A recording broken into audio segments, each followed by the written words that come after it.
Le prix Goncourt 2024 a été décerné à Kamel Daoud pour son roman Ourib, paru aux éditions Gallimard. L'Académie Goncourt couronne un livre où le lyrisme le dispute au tragique et qui donne voix aux souffrances liées à une période noire de l'Algérie, celle des femmes en particulier.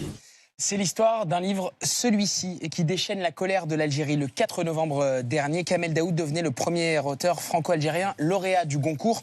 Dès ses premiers mots, il vante la liberté en France et évoque la guerre civile qui a ensanglanté l'Algérie dans les années 90, la décennie noire. Mais moi, je connais le prix de la liberté. Ici, elle existe. Elle permet d'écrire, elle permet d'être libre. Je crois que la guerre civile algérienne, qui a coûté entre 200 et 250 000 morts, selon la dernière dépêche de l'agence de presse officielle, je pense que nous avons un devoir vis-à-vis des générations suivantes pour que cela ne se reproduise pas. Ça tue et nous avons payé. Et les femmes ont payé beaucoup plus. Donc, je ne me trompe pas. Dans la vie, généralement, il y a toujours deux camps, celui de la liberté et celui de ceux qui n'aiment pas la liberté. 2 semaines plus tard, en Algérie, une jeune femme l'accuse de s'être inspirée de son histoire contre son gré.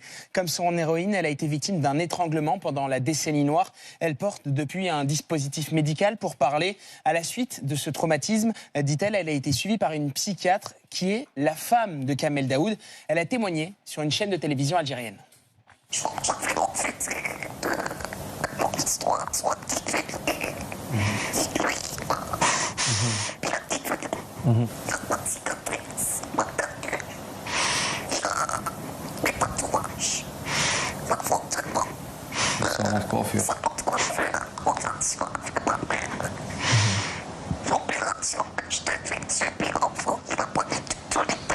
Il a étalé.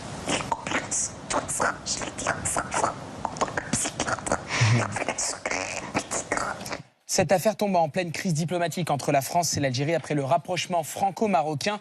L'avocate de cette femme a tenu une conférence de presse aujourd'hui. Elle a même accusé Emmanuel Macron d'avoir encouragé Kamel Daoud à écrire ce livre. Depuis 20 ans, l'écrivain est la cible de manipulations, d'attaques violentes pour ses critiques de l'islamisme et du pouvoir.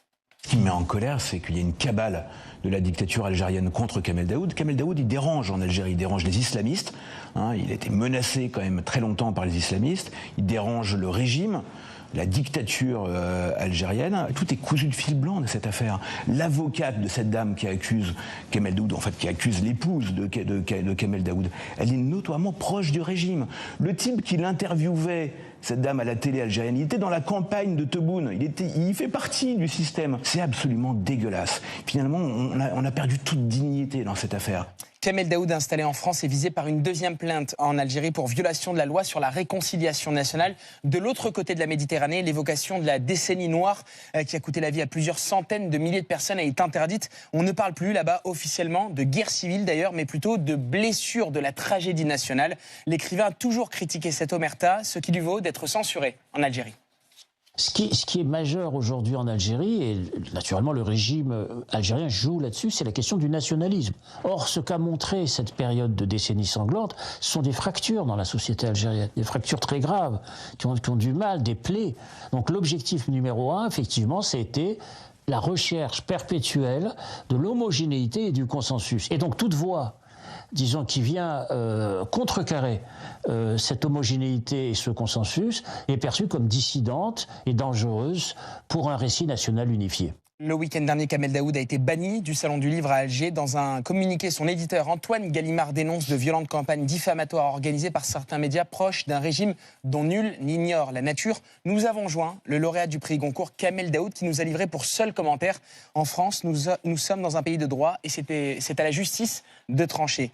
Et aujourd'hui, on a appris qu'un autre auteur franco-algérien, Boualem Sansal, qui a beaucoup dénoncé les tabous de la société algérienne et la répression, a été arrêté à Alger, ce qui semble confirmer un nouveau durcissement du régime, Patrick. Oui, Boualem Sansal, c'est vraiment un esprit très brillant et talentueux. C'est un type qui a été haut fonctionnaire, donc il connaît le système de l'intérieur. Il a été directeur général de l'industrie dans son pays et c'est l'un des plus féroces contempteurs à la fois du régime algérien, mais aussi de l'idéologie islamiste. Il a eu des positions, ici en France, souvent des positions très, très courageuses et très engagées. Il continue d'habiter en Algérie. Il a eu la nationalité française il y a quelques mois, et donc la France suit évidemment sa disparition, son arrestation avec beaucoup d'attention, mais c'est évidemment quelque chose de très inquiétant. La dernière séance de dédicace de Kamel Daoud, elle avait lieu à Cannes, ouais. David Lisnard. Oui, je connais bien Kamel Daoud, enfin bien, je connais Kamel Daoud et je connais beaucoup mieux Boualem Sansal. Je suis très très heureux que vous en parliez parce que je voulais le faire.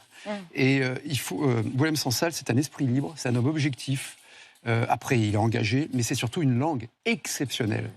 Il y a une richesse de la langue française dans des auteurs, notamment algériens et maghrébins, comme dans le cinéma tunisien ou autre, qui est fantastique, exceptionnel. Et si vous voulez, pourquoi il faut en parler?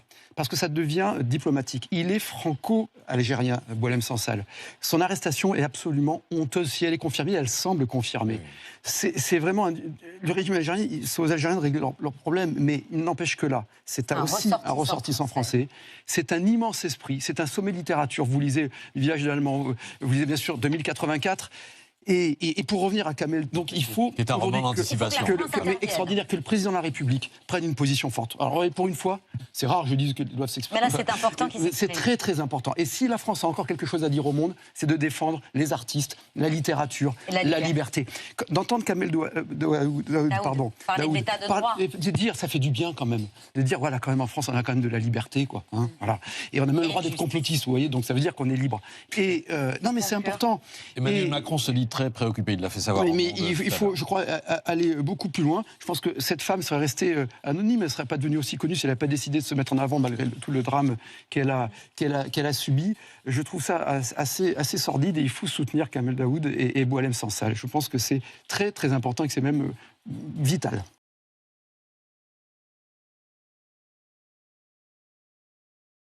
Prendrez la parole d'un homme célèbre de son temps et contemporain.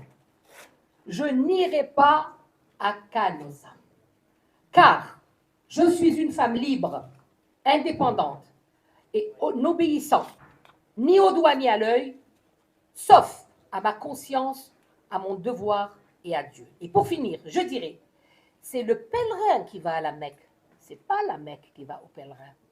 Donc Daoud, nous sommes en train de croiser le fer. Si tu te sens le courage de venir démentir ce que dit ma cliente, l'affaire est pendante devant le tribunal d'Oran, tu peux rentrer. Tu n'as aucunement une tendance, ces derniers temps, une tendance politique pour laquelle tu as été poursuivi, ça n'existe pas. Ton casier judiciaire est vierge, tu n'es ni